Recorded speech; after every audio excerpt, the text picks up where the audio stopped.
Thank you very much. Let me begin by thanking CES for what a wonderful platform Great Minds is, and so good to be back on the platform. I'm also delighted to actually thank CES for embracing human security for all. I'm part of the World Academy of Art and Science, who are the campaign leads for human security for all. And this is a campaign launched with the support of the UN's Human Security Unit. And it's profoundly important, especially in this time, as we all know. Every day when you open the news, you're seeing something which makes you wish that there was human security for all. And the introduction you just saw, I think, is exactly what we aspire to do. To see if we can introduce human security for all everywhere in the world.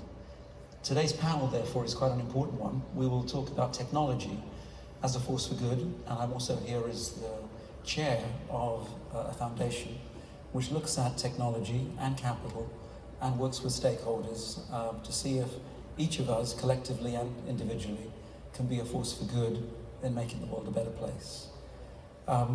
We are launching our report, Technology as a Force for Good, and how the world can become a more sustainable, more secure, and superior world through the use of technology.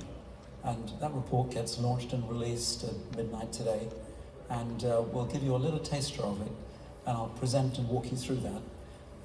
And then I'm going to introduce my two colleagues and friends here who have some fantastic backgrounds, some real depth in technology for policy, for entrepreneurism, and really for impact in the world. So I'll begin with the big picture, which kind of says the space race is something we all know of and all relate to as one of the greatest endeavors of mankind, a competition between two countries. The challenge we face looking ahead, of course, is far, far bigger than that. The space race in comparison was simple. The amount of money it needed was simple. To solve human security for all, to deliver the UN Sustainable Development Goals, to level up the world, and to create the platform that we can use to launch into the next generation of technology, really, something that's much more prosperous, much more peaceful, is the real challenge ahead. And that requires every single country to cooperate, and what a difficult challenge. Two countries competing achieve the space race, and today mobilizing every single country is the challenge. We are, and you'll see this in our report and in our work, at the end of one civilization, beginning another. Everything we enjoy today was from the industrial civilization. That civilization built just about everything we see. Before that, of course, was the agricultural civilization. The information civilization is rising, and although it appears as if everything we enjoy we should hang on to, it's clear that it's run out of the energy it needs.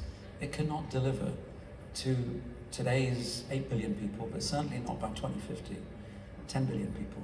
And what you see is the rise of virtual technologies, distributed platforms around the world, the rise of AI. You see that fossil fuels can only deliver so much to actually fuel this new civilization. And our report talks about how we need to change the basis of everything we have if we're to create a prosperous civilization where everybody's a participant. The consequences of failure are, of course, enormous, and each one of us will feel them. We hear a lot about the climate catastrophe that is ahead if we don't change the basis on which we now grow. But there are many others too, and each of those involves things like migration, which affects all our lives, affects our politics too. It also affects the nature of geopolitics in the world and the conflicts that will happen. But it affects also water and food, and the scarcity of natural resources and so on. So we're in this gap, if you like, where we have one foot in the 20th century, one in the 21st, driven by information, plenty, innovation and breakthroughs, and we're resisting making this shift, taking one foot off. What tech has done, and throughout human history, but we plot some of the things that tech has delivered, it's helped us address food production and poverty and access to clean water and education and so on. And it's tempting to believe that these things happen just because civilizations progress, but they progress because the underlying technology, of course, spurred that. And what we're looking for is new technologies, which I think CS will display. You'll see them as you walk around the halls, all the seeds of those technologies already exist, and those technologies can actually propel this future. We analyzed 100 of the top tech companies in the world to look for what is it that they're doing, how do they see the future, what are all the technologies that are underlying their success, and what are the evident strategies that are emerging. And what we found was, as you plot them, you find that there are 19 core technologies that are being pursued by every major tech company in the world. A subset of those has the greatest emphasis. Those are things like AI, those are digital technologies of various sorts. And we'll talk a little bit more about those. But it's clear that the tech industry is already staking out its future. It knows that we're at a point of massive wealth creation from these technologies. And so they're investing to build out new tech that will allow the future to be quite different from the past. 19 of them, as I say, define this future. The strategies include the biggest tech companies who believe that if they stake out a claim in all 19, they've hedged their bets. And if they major on 5 or 6 of those, they will create the scale platforms that actually grow just about everything that will underpin our future civilization. There are a series of companies somewhat smaller that hope to do that, and there are much smaller companies that are picking specializations, 5 or 6 key specializations that they think will be the most valuable in the future. So the competition is actually very much on. Where does it all lead though? We think it leads to 3 things if we're successful. The first is a planet that is more secure. A number of these technologies address security. Secondly, so many of these technologies address sustainability. So if we're successful at building these technologies, it will be a more sustainable planet. More sustainable because there's food and there's water, there's access to education and so on, but a more sustainable planet. And the third is, it's superior, it's functionally superior. Some of these technologies are not just digital, they're energy technologies. They're things like fusion. And the tech industry is playing quite a big role in the math that underlies the building of fusion, of course. And so the tech industry has gone beyond digital, of course, into everything industrial, everything to do with physics. The AI is helping to spur all these massive innovations. Now, you might say tech is too important to leave to the private sector, and governments around the world actually believe that. So if we step right back, what does it mean that 19 technologies might build the future? What does it mean that the biggest companies in the world in the tech industry are placing huge bets on these technologies? To understand what it means, we've stepped right back and said, what is the geopolitics of this change? And the geopolitics is that there is a transition going on in this change of civilizations that is bigger than just industries. It's countries. So if America's been the biggest power, there is a plot here which shows you, when does China potentially overtake America? When is the EU not one of the biggest marketplaces?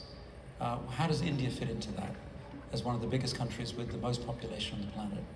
And what you see is somewhere in the next 30 to 50 years, there is a transition of powers, and 4 great powers emerge: the US, China, the EU, and India. And between them, they seem to have cornered most of what the world needs to actually build the next civilization. We went a step further. We looked at 30 empires in history, and we plotted those too to see how long does someone get to run the world. And what you find is there are many, many lessons, and this is a plot of the 30. You find a few things. One is you get to run the world for a shorter and shorter period over time. So if you're the leader of the world, although it appears as if you might run it forever, it doesn't actually work that way. It seems as if you rise faster and you collapse much faster too. But underpinning every civilization in history was technology that gave it an edge over the previous civilization. And that's why these 19 technologies and the 5 or 6 that are being most heavily competed for are probably the basis of the next great power. The shift, of course, is clear. It's a shift from, in history, agriculture to industrial to information. And arguably, we're well into this industrial age now. And all the seeds are laid and the technology is identified. the new technologies beyond the 19 are also identified, it seems, and people are already investing in those. So stepping back, and this is very detailed in the report, it's much easier to pick up, but I put it up just to illustrate that there are a few things to do. One is to look at the countries relative to the 19 technologies. And the other is to understand that technology is, of course, not the only basis of power. And so we looked at the GDP, the military spend, the capital markets, the economies, the populations, their indebtedness, and so on. And it reveals something quite interesting. It tells us that America is far ahead of everybody else. It has the biggest investments in these technologies, in these 19 technologies. It has the companies that actually are investing in these technologies. Even at the state level, it has massive budgets assigned to these technologies. China is level with the EU already along so many of these dimensions. But the EU is the biggest market and potentially gets to set the rules of how technology will be deployed in the biggest market in the world. India's at a nascent stage, but growing so rapidly, and with 1.4 billion people, rising to 1.6 by 2050, it's probably the biggest market in the world. And so these four are very important players. The US, despite its strength, of course, as we all know, has become very indebted, politically very divided, and they've politicized the transition itself, which is one of the biggest drawbacks of being the leader. That most of the empires we showed you earlier, their fall is usually not from a competitor outside, but it's from a competition inside between different political factions. So despite all the enormous strengths of America leading in this next age, there is the drawback of the internal competition within America. We stepped back and said, but so what? Are there solutions which are already capable of solving the UN Sustainable Development Goals? The UN set 17 goals. They were set in 2015. Every country in the world signed up. The aim is to level up the whole world so that actually we have a platform that's equitable, where every country is a participant. The industrial age, just as a contextual point, brought only 1/3 of the world into prosperity. 2/3 are not participants. All of us are, I'm sure, but 2/3 of the world is not a participant in the prosperity that was built. So the information age is the hope that actually we can deliver everything needed to bring the next 2/3 on board. And our team in Force for Good, our head of research, Chris Hansmeyer, is also here, led some of the work with other members of the team around the world to look for 10 solutions. And what we found was there are 10 tech-enabled solutions. Some of them are pure tech, AI, universal connectivity, and so on. Others are industrial technologies, and yet more are ones that have been launched by governments. The Indian government, for example, launched a mass financial inclusion technology that allows 500 million Indians to open a bank account. That's very profound. The World Meteorological Organization has launched something which gives a pre-warning of a hazard event in the world. It's also very profound. But these 10 together can solve 50%, close 50% of the UN Sustainable Development Goal gap. So this gap is profound. We're nowhere near being able to solve it. But we believe these 10, if they were rolled out, well-funded across the world, would solve 50% of the gap. And we believe the tech industry is fantastically placed to take the top three, generative AI, universal connectivity, and mass financial inclusion, work with partners, and actually be the lead in solving the world's issues, backed by the right policies, the other stakeholders, of course, but make this big leap. Where does it all lead? We're on the brink of this shift. And this curve kind of shows us that if these 19 technologies are rolled out, the curve is so steep and so fast, and so steep upwards. It would be expected that multiples of the current GDP would be created just based on these technologies, somewhere in the next few decades. And this is the promise and the hope. This is why so many private sector companies, of course, should be enormously interested to take these opportunities, these technologies, and roll them out worldwide. But it's also why we believe that human security for all is a principle that needs to be the grounding principle of applying this technology. Gary Jacobs is also here from the World Academy of Art and Science, and the head of the UN campaign for human security for all that works with the World Academy. And so we're hoping that actually CS is another galvanizing event where technology rises to meet this great demand to solve the world's issues and make it more secure, more sustainable, and a far superior future for all. And if we do, every parameter of just about everything that we currently enjoy will change quite dramatically. How digital tech will impact us, energy that will be clean, abundant, near free, all of these things are within grasp. And probably a focus on these is our only way of not actually killing each other in large numbers, which we seem to be doing fairly well. One foot's in the 20th century, where combat and conflict was the way forward, and one foot in the 21st, where potentially innovation and building a better future is the way ahead. So that's where we are. Thank you, and I want to thank you very much actually for listening so patiently. And I'm going to introduce my two colleagues here, who are going to help us actually pick this all apart and see if we can take it all the way back to, they want me to keep this on, I think, but I'm going to turn it off so we can concentrate on my colleagues. So I'll start with Glenn Gaffney. Glenn has a fascinating career. Glenn has been the head of science and technology for the CIA, for the US government, intelligence services. That was the first part of his career. Second part of his career, he was an investor.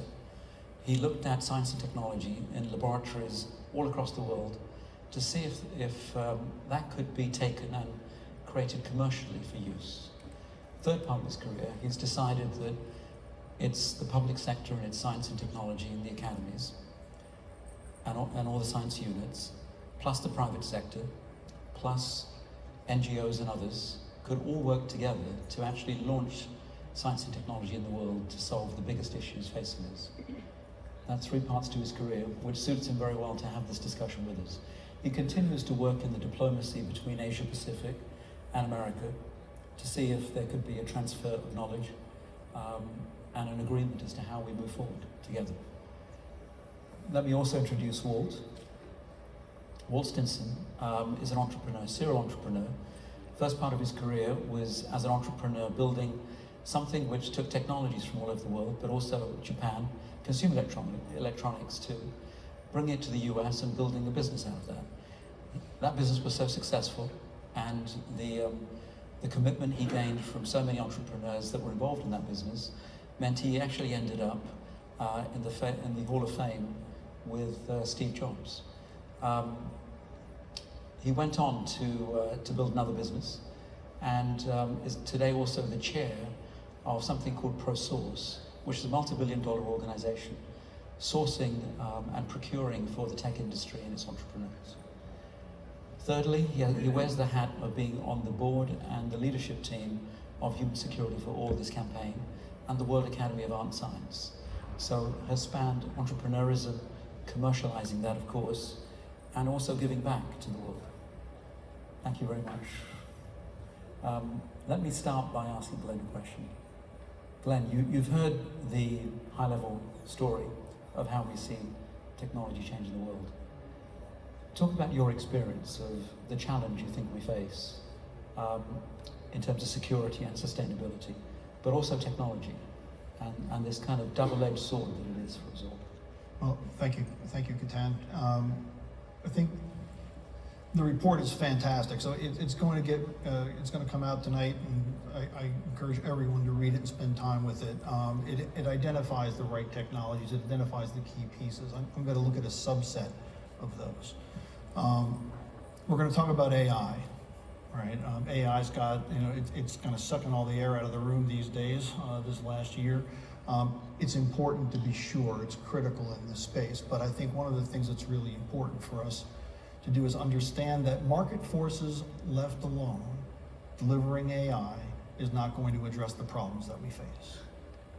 We actually have to bring a different group together on the industry side, the government side, the academic side, but also include the people, the consumers. And in this case, the consumers are the folks, not just the ones who are buying the product, but the consumers are the ones who are affected by every decision the AI or the machine learning program makes. There is a whole area of research that I believe that still needs to be done in order to move us forward productively and sustainably with the future of AI. And so one of the things that I think is really important is that governments, our government here in the United States, right, allied governments, develop proving grounds. Proving grounds where we would look at AI applications in specific sectors and do both the technical research, the applied use cases, but also the sociological research. Bring the public into the process to determine and adapt a range of outcomes that are acceptable relative to those applications. Because it will change over time.